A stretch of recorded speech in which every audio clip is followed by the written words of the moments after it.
صل على محمد وآل محمد.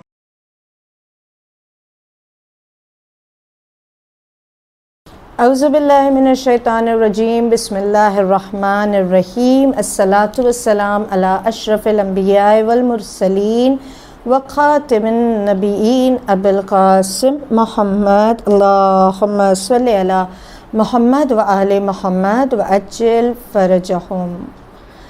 السلام علیکم ورحمۃ اللہ وبرکاتہ. شروع کرتے پروردگار عالم کے نام سے جو رحمان و رحیم ہے، جو کائنات کا خالق و مالک ہے، سب سے زیادہ اپنے بندوں پر لطف و کرم کرنے والا ہے. اللہ نے انسان کو بغیر ہادی کے نہیں رکھا، بغیر ٹیچر کے یا بغیر کتاب کے نہیں رکھا. اللہ نے ہمیشہ ایک گائیڈ، ایک رہبر، ایک اپنی حجت کو اپنے بندوں کے درمیان رکھا. اور اسی لیے ہم دیکھتے ہیں کہ اللہ نے سب سے پہلا انسان جو بنایا، the first human being یعنی جناب آدم علیہ السلام کو خدا نے نبی یعنی ایک حجت کو پہلے زمین پر بھیجا، اور پھر نسل انسانی، نسل آدم آگے بڑھی. اور جس طرح اللہ نے ہر دور میں اپنی حجت کو باقی رکھا کہ آج بھی ایک حجت خدا پردہ غیبت میں ہے، اللہ ان کو سلامت رکھے اور ہمارے مولا کے ظہور میں تعجیل فرمائے. اللہ نے جس طرح ہر دور میں ایک حجت کو باقی رکھا، نبیوں کا سلسلہ اور انبیاء کے بعد ائمہ طاہرین کا جو سلسلہ چلا، اسی طرح خداوند عالم نے ہر زمانے کے لوگوں کے لیے کتاب بھی نازل کی. یعنی ایک مدت کے لیے، ایک پیریڈ کے لیے اللہ نے کتابوں کو نازل کرنا تھا. اور جو بڑی بڑی 4 آسمانی کتابیں اللہ نے نازل کی تو آفٹر فار ایک پیریڈ آف ٹائم. اور پھر جو آخری کتاب نازل ہوئی وہ ہمارے نبی رحمت للعالمین حضرت محمد مصطفیٰ صلی اللہ علیہ وآلہ وسلم. اللہم صلی علی محمد وآل محمد وعجل فرجہ، ہمارے نبی پر نازل کی، اور جو آج بھی ہے اور قیامت تک یہ ایک معجزہ بن کے باقی رہے گی. یعنی نہ زمین حجت خدا سے خالی ہے، نہ خدا کے بندے خدا کی کتاب سے دور ہے.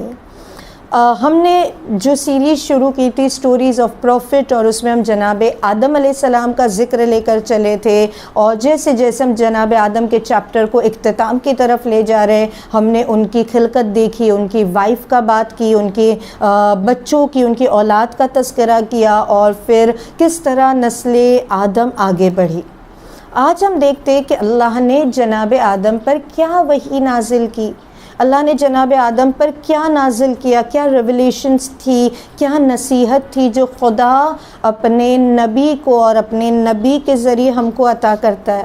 اور اس سے پہلے یہ دیکھیں کہ اللہ نے جو کتابیں نازل کی، دا توریت، انجیل، زبور، قرآن مجید، یہ ساری کی ساری کتاب ماہ مبارک رمضان میں نازل ہوئی. اور اسی طرح سے جو صحیفے نازل کے جناب ادریس پر، جناب آدم پر یا دیگر انبیاء پہ جو اللہ صحیفے نازل کرتا ہے، تو جناب آدم علیہ السلام پر جو خداوند عالم نے صحیفہ، جو کتاب ریویل کی، جو نازل کی، وہ صحیفہ آدم جو فرسٹ بک جو اللہ نے نازل کی وہ تھی، وہ نازل ہوئی تھی آن 27 آف ماہ رمضان المبارک. امام جعفر صادق علیہ السلام، اللہم صلی علی محمد وآل محمد وسلم. مولا فرماتے ہیں کہ اللہ نے جناب آدم علیہ السلام پر ماہ مبارک کی 27 تھی، شب جمعہ تھی، اینڈ تیسرے پہر میں وہ کتاب نازل کی. That was a 20 page book. Now when I say a 20 page book تو شاید ہمارے ذہن میں آئے کہ کوئی پتلی سی بک ہوگی، کوئی بکلیٹ ہوگی، مگر مولا فرماتے، 5ویں امام اور 6ٹھے امام فرماتے کہ اللہ نے جو کتاب نازل کی تھی اٹ کنٹینڈ اباؤٹ 1000 لینگویجز. یا دنیا میں جتنی بھی زبانیں بولی جاتی ہیں نا، میں بھی جو پچھلی امتوں میں بولی جاتی تھی، پچھلے نبیوں کے زمانے میں جو لینگویج بولی جاتی تھی، یا آج جو بولی جاتی ہے، میں بھی آنے والی جنریشنز جو لینگویج یوز کرے گی، مے بی رشین اور چائنیز اور مے بی فرینچ اور Marathi, Telugu, Malayalam, what ever the languages all around the globe. یہ ساری کے ساری زبانیں, یہ ساری کے سارے لینگویجز وتھ کمپلیٹ ڈیٹیل جناب آدم کی کتاب میں, یعنی خدا کی کتاب جو حضرت آدم پہ نازل ہوئی اس میں موجود ہے. اور ڈکشنریز ہے, لائک 1000 اور مور دین 1000 ڈکشنریز بھی اس کتاب میں اللہ نے لکھی ہے, نازل کی ہے. اور اس کے علاوہ ہم نے دیکھا کہ خدا, یعنی دیر از سو مچ آف نالج. وہ 20 پیجز بک جو سیریاک لینگویج میں, سریانی زبان میں نازل ہوئی, اب وہ 20 پیجز وہ ورق کتنے بڑے بڑے ہو گئے, کتنی وسعت ہوگی کہ اس میں اتنی ساری زبانوں کا ذکر آ گیا. اور پھر اس کے علاوہ ہم نے دیکھا کہ اس کے اندر سارے احکامات, all the واجبات اور جو مستحبات ہے, ایک حرام ہے تو کیوں حرام ہے, مکروہ ہے تو کیوں مکروہ ہے, شرعی احکام کیا ہے, حدود کیا ہے, پینلٹیز کیا ہے, یہ سارا کے سارا اس کتاب میں اللہ نے جناب آدم کو سکھایا اور بتایا اور آدم کی امت کے لیے حاصل کیا. اس کے علاوہ یہ تو پہلی کتاب تھی جو نازل ہوئی. اس کے علاوہ اللہ نے اپنے نبی سے کلام کیا, اپنے نبی پہ وحی نازل کی. جو وحی نازل کی اس میں سے آئی ٹیک ون پارٹ آف وہ جو ریولیشنز حضرت آدم علیہ السلام پر ہوئے کہ ایک موقع پہ خداوند عالم کہتا ہے کہ اے آدم میں تمہیں 4 کلمات سکھاتا ہوں, آئی ٹیچ یو 4 sentences. یہ 4 باتیں, یہ 4 کلمات ایسے ہیں جس میں سارا خیر اور ساری نیکیاں پوشیدہ ہے. یعنی اگر تم اس کو درک کر لو, اگر تم اس کی معرفت حاصل کر لو, اگر تم اس کو پا لو تو تمہارے لیے خیر ہی خیر, برکتیں ہی برکتیں ہیں. وہ 4 کلمات جس کو خدا کہتا ہے, one is for me, one is for you, one is between you and me, and the last is between you, a Adam, and the other creatures. ایک میرے لیے ہے, ایک تمہارے لیے ہے. جو اللہ کے لیے وہ کیا ہے, تو اللہ کہتا ہے آدم جو کلمہ میرے لیے ہے وہ یہ ہے کہ میرے سے تم میری عبادت کرو. اللہ کیا کہتا ہے, میں لائق عبادت ہوں.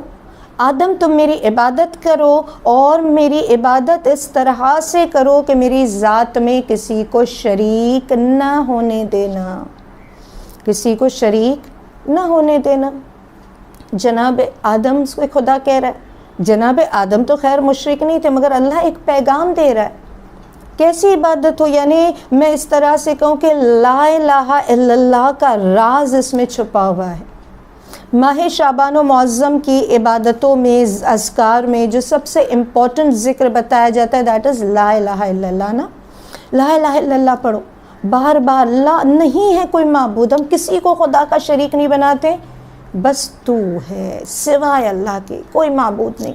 اب یہ لا الہ الا اللہ کا تذکرہ جناب موسیٰ پیغمبر پہ اللہ نے وحی نازل کی تھی کہ اے موسیٰ تمہیں پتہ ہے کہ اگر تم میزان کے یا ترازو کے ایک پین کے اوپر 7 آسمان اور 7 زمین and what ever is in between them, 7 آسمان 7 زمین اور اس کے درمیان جو کچھ بھی ہے, اگر اسے میزان کے ایک طرف رکھا جائے اور میزان کے دوسرے پین پہ لا الہ الا اللہ رکھا جائے تب بھی یہ وزنی ہوگا, یہ ذکر وزنی ہوگا. اس کا مقابلہ کوئی نہیں کر سکتا. اٹس سو ہائیلی ریوارڈنگ کہ اللہ راضی ہوتا ہے جب بندہ کہتا ہے لا الہ الا اللہ. اور خدا یہی حضرت آدم سے کہتا ہے کہ میری عبادت کرو اور میری ذات میں کسی کو شریک نہ کرو. اور یہی تو انسان کی خلقت کا ہدف ہے جو اللہ نے سورہ زاریات کی آیت میں اللہ کیا کہتا ہے, وما خلقت الجن والانس الا لیعبدون, میں نے نہیں خلق کیا جن و انس کو مگر وہ میری عبادت کرے.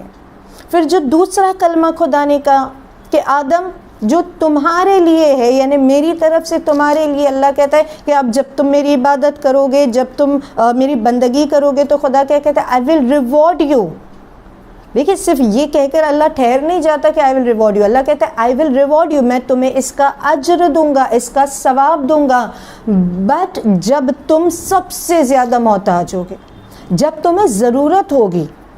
آج کے دور میں ہم کو سب انسٹنٹ چاہیے, I want every thing right now. مگر اللہ کہتا ہے نہیں، میں دوں گا، میں عطا کروں گا، مگر جب تجھے ضرورت ہوگی۔ اب وہ ضرورت دنیا کے اندر ہو سکتی ہے، وہ ضرورت وقت غسل میت ہو سکتی ہے، جب انسان منو مٹی کے نیچے قبر میں دفن ہو تب ہو سکتی ہے، محشر کے میدان میں ہو سکتی ہے۔ یعنی اللہ بہتر جانتا ہے کہ ہماری عبادتوں کا ریوارڈ کب اور کیسے اور کتنا ملٹیپلائی کر کے دینا ہے۔ پھر تیسرا جملہ جو اللہ نے کہا کہ آدم this is between you and me, میرے اور تمہارے درمیان ہے، یہ ہمارا سیکریٹ ہے، یہ ہمارا رشتہ ہے، یہ ہماری محبت ہے۔ اللہ کیا کہہ رہا ہے؟ دس از یعنی عبد و معبود کے بیچ میں جو کڑی ہے، جو ہوپ ہے، وہ کیا ہے؟ اللہ کہتا ہے آدم تم مجھ سے دعا مانگو میں قبول کروں گا۔ ناؤ دس از ٹو وے۔ اللہ کہتا ہے بٹوین یو اینڈ می، تم دعا مانگو میں قبول کروں گا۔ یعنی خدا نے، ہم جب کہتے ہیں نا اللہ میری دعا نہیں سنتا، اٹس ناٹ لائک دیٹ۔ اللہ دعا سنتا ہے، اللہ قبول کرتا ہے، بس میری سمجھ میں نہیں آتا۔ شاید میں نے کچھ ایسا مانگ لیا جو بہت جلدی مانگا، وقت سے پہلے مانگا، خدا کہتا ہے دے دیا، بٹ آفٹر سم ٹائم، ایک کچھ سالوں بعد دوں گا، رائٹ ٹائم پہ دوں گا، رائٹ موقع پر دوں گا۔ کبھی میں کچھ طلب کرتی ہوں، خدا کہتا ہے this is not good for you, میں تجھے دھتکار نہیں رہا ہوں، I am not throwing you out of my رحمت۔ اللہ کیا کہہ رہا ہے؟ میں عطا کروں گا مگر کچھ بہتر دوں گا، تجھے نہیں پتا تیری ضرورت کیا ہے، میں تجھے بہتر دوں گا، شاید وہ تو سمجھ نہیں پاتا کیونکہ ابھی معرفت نہیں ہے۔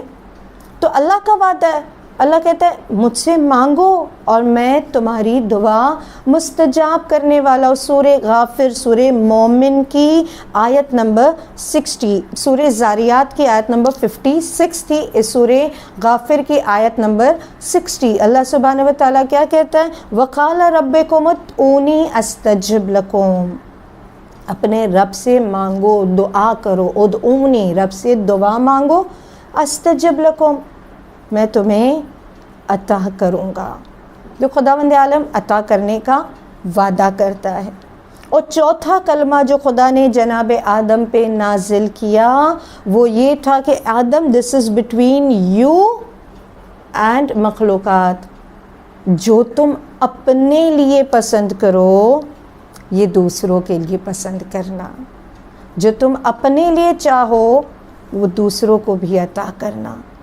جیسے ماہ شعبان معظم میں یا ماہ رمضان المبارک میں جب ہم سے کہا جاتا ہے صدقہ بہت زیادہ صدقے پہ، چیریٹی پہ بھار دیا جاتا ہے، تو ہم سے یہی توقع ہے جیسا اناج تم کھاتے ہو ویسا ہی تمہیں گفٹ کرنا ہے، جیسا لباس تم اپنے لیے پسند کرتے ہو ویسا ہی لباس تمہیں گفٹ میں یا صدقے میں یا چیریٹی میں دینا، یعنی لیول آف لیونگ جو ہے، جو تمہارا عطا کرنا ہے وہ ویسا ہی ہو جیسا تمہارا سٹیٹس۔ اللہ عادل ہے اور اللہ سب کو برابر دیکھنا چاہتا ہے، اور یہی ایک بندے کا دوسرے بندے پہ یا ایک مومن کا دوسرے مومن پہ حق ہے کہ جیسی زندگی تم اپنے اور اپنی فیملی کے لیے پسند کرتے ہو ویسی ہی تمام مومنوں کے لیے پسند کرو۔